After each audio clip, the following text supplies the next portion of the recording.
Gauss का गुरु मंत्र। उनमें रचना कौशल, व्याकरण की दृष्टि से शुद्धता और भावनात्मक सुरुचि है, लेकिन व्यक्तिगता से वे बिल्कुल शून्य है। अनुभूति और बिंबों की दृष्टि से वे पाश्चात्य है तथा टेनिसन एवं शैली की रचनाओं की प्रतिध्वनियां पर आधारित है। यद्यपि मैं दावे से नहीं कह सकता, लेकिन मुझे ऐसा प्रतीत हो रहा है कि उनमें ईसाई पाल्यनवाद का भी पूट है। यदि स्पष्ट शब्दों में कहा जाए तो अंग्रेजी शैली में उन्होंने जो कुछ लिखा है उसे रद्दी में फेंक कर अपनी देश की वास्तविकता के आधार पर नए सिरे से सृजन का शुभारंभ करना चाहिए। ये पंक्तियां उस टिप्पणी का एक भाग है जो एडमंड गॉस ने कविताएं पढ़ने के बाद की थी। टिप्पणी के साथ पर इसे गॉस का गुरुमंत्र कहना अधिक उपयुक्त होगा, क्योंकि वे उनके प्रतिभा और स्वतंत्र रूप से विकसित करना चाहते थे।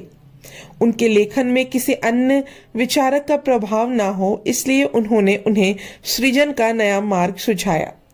इस मार्गदर्शन ने सरोजनी के काव्य सृजन का नया रंग रूप दिया।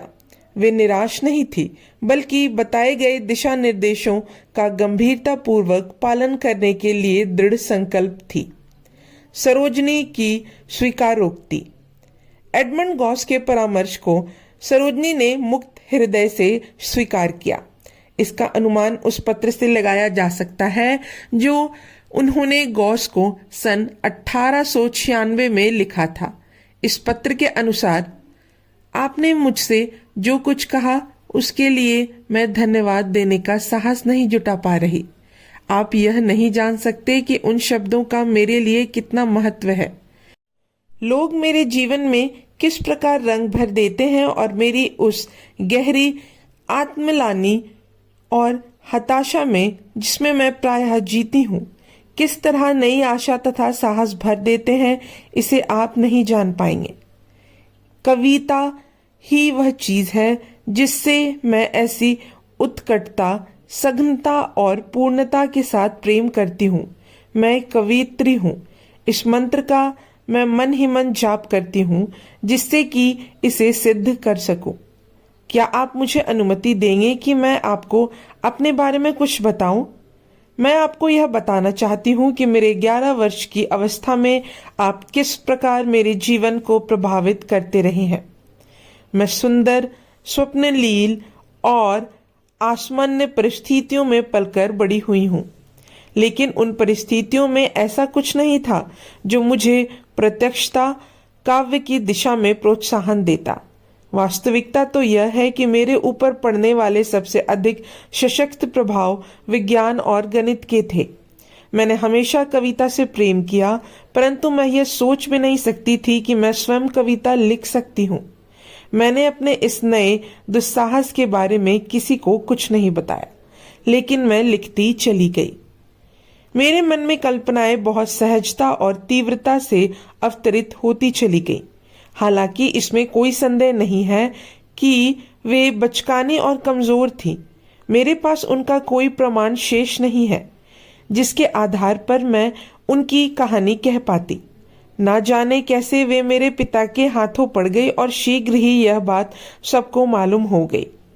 फिर तो मुझे अद्भुत माना जाने लगा और मैं कुछ भी करती उसे अनोखा और दिव्य मान लिया जाता। मुझे उन दोनों आकरण ही अत्यंत स्नेहपूर्वक लेकिन विवेकहीन प्रशंसा और अनुशंसा मिली। उससे मेरे भीतर दंभ पैदा ही होने वाला था कि ना जाने कैसे और क्यों एडमंड गॉस के नाम का जादू भरा प्रभाव मुझ पर पड़ने लगा। उस जमाने में मेरे लिए वास्तविकताओं की अपेक्षा जादुई मिथक अधिक सत्य सिद्ध हुआ करते थे। अतः मन में से एक धुंधली और अस्फुट सी चेतना उदय होने लगी कि चाहे जैसे भी हो, यह जादुई नाम मेरे जीवन पर सबसे अधिक सशक्त और अपरिहार्य प्रभाव सिद्ध होगा। मैं लिखती चली गई और हैदराबाद मेरी रचनाओं के बारे में अधिकाधिक पागल होता चला गया। मेरे विचार में वस्तुतः सारे भारत में ही मुझे मान्यता दी जाने लगी, लेकिन जैसे जैसे मेरी प्रशंसा में वृद्धि होती गई, वैसे वैसे मैं स्वयं से ऊबती गई और मेरे मन में उत्कट कामना जाग उठी कि कोई मेरी कविताओं की सही रीति से आलोचना कर पाता। मुझे मालूम है कि मेरी कविताएं बहुत कमजोर होती थी, लेकिन मैं तो यह जानना चाहती थी कि उनमें आगे के लिए श्रेष्ठतर रचनाओं की संभावनाएं निहित है या नहीं। अंततः निराश होकर मैंने आपको एक पत्र लिखा। मैं सोचती हूँ कि वह पत्र कितना बचकाना रहा होगा। यह तब की बात है जब मैं लगभग 14-15 वर्ष की थी, लेकिन अगले दिन मैंने वह पत्र जला डाला। उसके बाद मैं एक लंबी और भयंकर बीमारी से पीड़ित रही, जिसने मुझे मृत प्रायः कर दिया। मुझे ऐसा लगता है कि कुछ समय के लिए उसने मेरे मानसिक क्षमताओं को आंशिक रूप से निर्जीव कर डाला था। ऐसा लगता था कि काव्य प्रेम और श्रेष्ठतर रचना की कामना के अतिरिक्त और सब कुछ मेरे जीवन से समाप्त हो गया है। उसके बाद मैं इंग्लैंड आई। तब मैं 16 वर्ष की थी। 16 वर्ष की अवस्था की दृष्टि से मैं अपने आप को बहुत ही अज्ञानी मानती हूँ, क्योंकि मेरे लिए इंग्लैंड का अर्थ था शेली और कीट्स, जिनकी मृत्यु हो चुकी थी, और एडवर्ड गॉस, जो जीवित है तथा मेरी कल्पना के इंग्लैंड का एक बहुत बड़ा अंश है। शेष में मैं सिर्फ वेस्टमिंस्टर रब्बे और टेम्स को जानती थी। ऐसी स्थिति में मैंने निश्चय किया कि मुझे एडवर्ड गॉस से मिलना चाहिए। पहले 6 महीने के भीतर तो मैं एक पंक्ति भी ना लिख पाई, ना ही कुछ और कर सकी। उसके बाद जैसे अचानक स्रोत फूट पड़े और मैं लिखती गई। मेरे विचार है कि 3 महीने में मैंने 45 कविताएं लिख डाली, लेकिन मुझे ऐसा लगा कि ये कविताएं मेरे पहले की कविताओं से कमजोर हैं। मैंने आपके पास कविताओं की जो पहली नत्थी भेजी थी, उसमें कमजोर कविता के असाधारण विस्फोट में से छांटी गई कविताएं थी। फिर जनवरी में मैंने आपके दर्शन के लिए कल्पना ने मेरे लिए आकार ग्रहण कर लिया। मैं निराश नहीं हुई थी।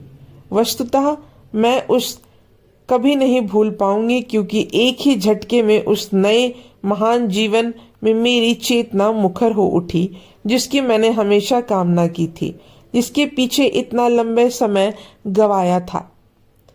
उस दिन से मुझे महसूस होने लगा कि मैं बदल गई हूँ।